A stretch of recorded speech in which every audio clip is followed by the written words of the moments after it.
मेरे प्यारे मित्रों, आप सभी का हमारे ऑन्टोलॉजी चैनल में स्वागत है। आज हम आपको एक कहानी, ये कहानी और कोई नहीं, लोक कथाओं पर आधारित है।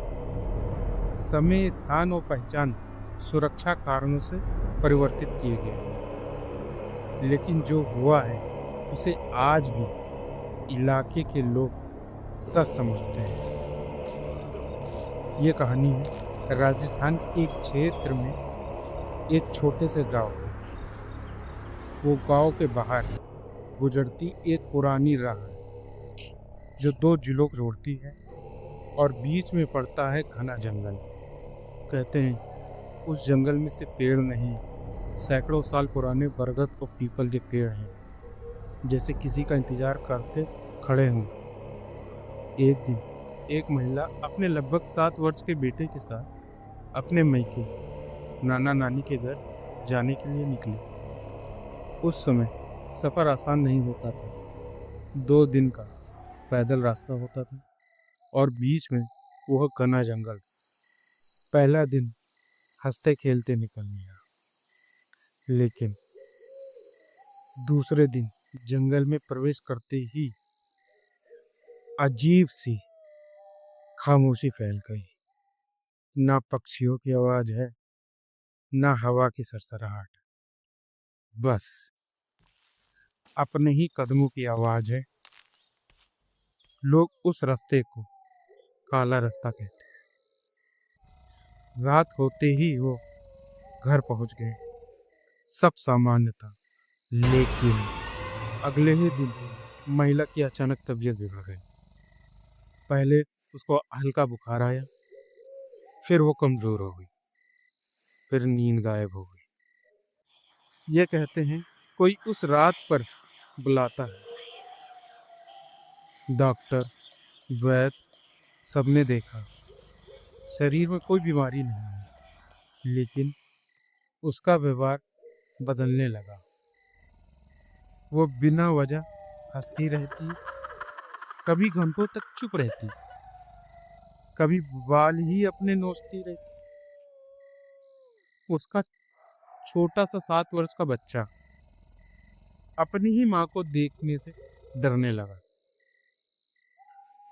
गांव वालों से खुशफुसाहट हुई। गांव वालों ने कहना शुरू कर दिया कि रात होते वो घर से निकल जाती, खुले बाल, नंगे पैर, और सीधे उसी जंगल की दिशा जाती है।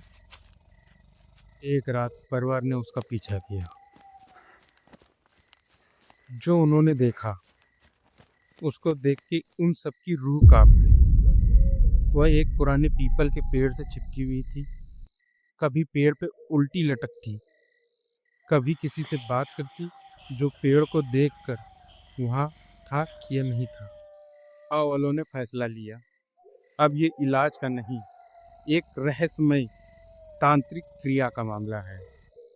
एक प्रतिष्ठित जाने माने अघोरी बाबा को और अगली अमावस्या की रात तय की गई।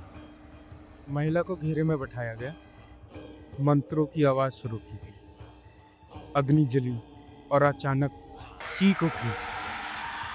महिला की बदलती हुई आवाज भारी पुरुष में बदल गई। इसे मत छुओ, वो मेरी है। पूछने पर उसने कहा, वो भी भयावह स्थिति थी। उसने दावा किया वो महिला का वो पुराना प्रेमी है जिसे वो विवाह नहीं कर पाया। उसी पीपल के पेड़ में मैंने उसे फांसी दी थी। वर्षों तक भटकता रहा। उस दिन वो महिला को फिर से मैंने उस रास्ते से गुजरते देखा। उसकी काया में मैं प्रवेश कर गया। तो क्रिया अपने चरम पे थी। मंत्र बहुत तेजी से पढ़े जा रहे थे और तभी अचानक कुछ ऐसा हुआ जिसकी किसी ने कल्पना भी नहीं की थी। अंदर से भयानक चीखें आने लगी। जब लोग भीतर पहुंचे तब अघोरी बाबा और उसके सभी शिष्य निर्जीव पड़े थे और महिला अचानक गायब। महिला जमीन पर मिले खूब सारे खून के धब्बे और पैरों के घसीटे जाने के निशान। गांव वाले महिला को ढूंढने के लिए बाहर निकले। थोड़ी ही दूर उसकी साड़ी का फटा हुआ टुकड़ा मिला।